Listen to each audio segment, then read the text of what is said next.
आजकल की इस भागदौड़ भरी दुनिया में हर तरफ शोर है, डिस्ट्रैक्शंस हैं। ऐसे में एक साफ निशानी कहाँ मिले? जब दिल में बेचैनी हो, दिमाग में 100 सवाल हों, तो वो सुकून, वो यकीन आखिर कहाँ से हासिल हो? क्या ऐसा हो सकता है कि जवाब हमारी नज़रों के ठीक सामने बिखरा पड़ा हो और हम उसे देखने का सही नज़रिया ही खो चुके हों? किस्सा क्या है? आइए समझते हैं।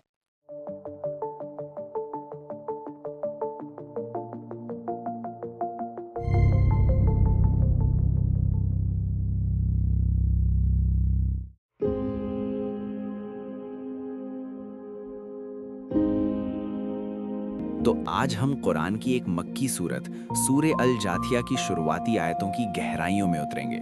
ये वो दौर था जब मुसलमान मक्का में कमजोर थे, उन पर सख्तियां थीं। तो माहौल डर का नहीं बल्कि उम्मीद और गौर फिक्र का है। ये सूरह महज कुछ अल्फाज नहीं है, बल्कि एक दावत है, एक इनविटेशन है कि हम इस दुनिया को, अपने आसपास की चीजों को एक नई नजर से देखें, इसके छिपे हुए राज को समझें। चलिए सबसे पहले सूर्य के नाम को ही देखते हैं। कितना गहरा मतलब है इसका। अल जाथिया, इसका मतलब है घुटनों के बल बैठना। ये नाम हमें सीधा उस दिन में ले जाता है, कयामत के दिन, जब हर कौम, हर उम्मत अपने रब के सामने अपने आमाल का हिसाब देने के लिए घुटनों पर होगी। तो देखिए, नाम सुनते ही जहन में दो बड़ी बातें बैठ जाती हैं।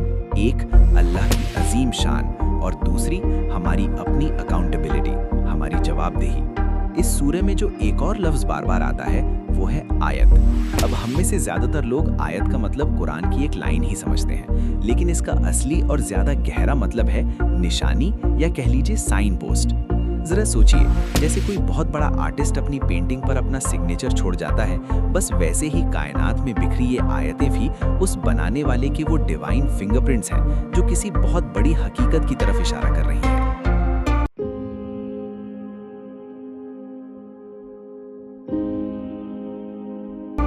अच्छा, तो सवाल यह है कि अल्लाह हमें ये निशानियां, ये डिवाइन फिंगरप्रिंट्स दिखाता कहाँ है? सूरे अल जाथिया हमें दो बहुत बड़ी शानदार गैलरीज की सैर कराती है। एक वो जो हमारे ऊपर है और एक वो जो हमारे अंदर है।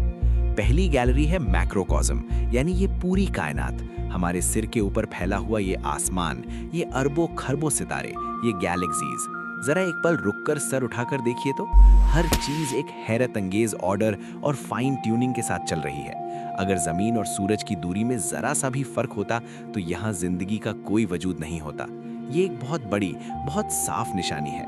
और दूसरी गैलरी, वो है माइक्रोकॉस्म, यानी हम खुद, हमारी अपनी पैदाइश। सोचिए तो जरा, पानी की एक मामूली बूंद से एक जिंदा जागता, सोचता समझता इंसान बन जाना। हमारे जिस्म का एक एक सेल, उसमें इतनी इंफॉर्मेशन है जितनी हजारों मोटी मोटी किताबों में भी नहीं होगी। और हमारे आसपास ये लाखों तरह के जानदार। क्या ये सब सच में बस एक एक्सीडेंट हो सकता है? इसी पूरी हकीकत को सूरे की आयत नंबर 3 एक ही जुमले में निचोड़ कर रख देती है। बेशक आसमानों और जमीन में ईमान वालों के लिए निशानियां हैं। ये आयत इस पूरी गुफ्तगू का मरकज है, इसका दिल है।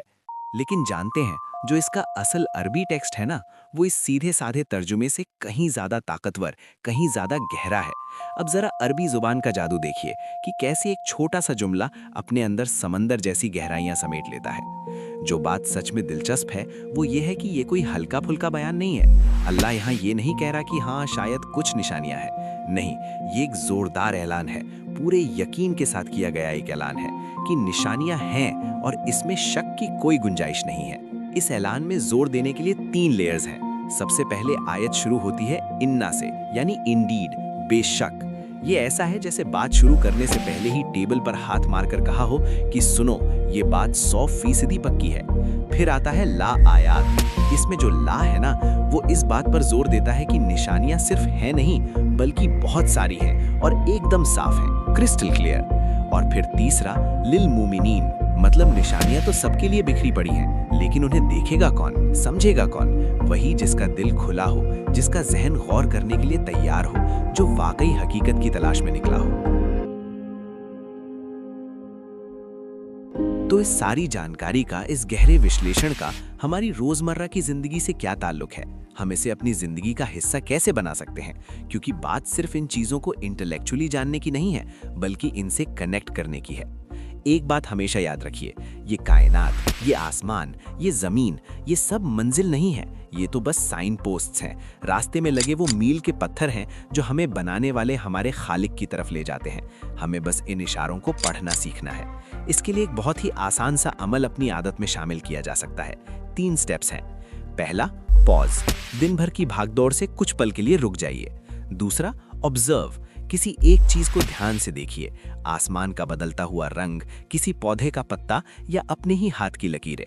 और तीसरा, रिफ्लेक्ट, गहराई से सोचिए कि ये इतना पेचीदा डिजाइन, ये खूबसूरती, ये अपने आप कैसे वजूद में आ सकती है। ये कायनात, ये हर पल, हर लम्हा हमसे बात कर रही है, अपने बनाने वाले की गवाही दे रही है। सवाल सिर्फ ये है कि आज का दिन खत्म होने से पहले हम इसकी आवाज को सुन पाएंगे या नहीं। अल्लाह हम सबको गौर व फिक्र करने वालों में शामिल करे। आमीन।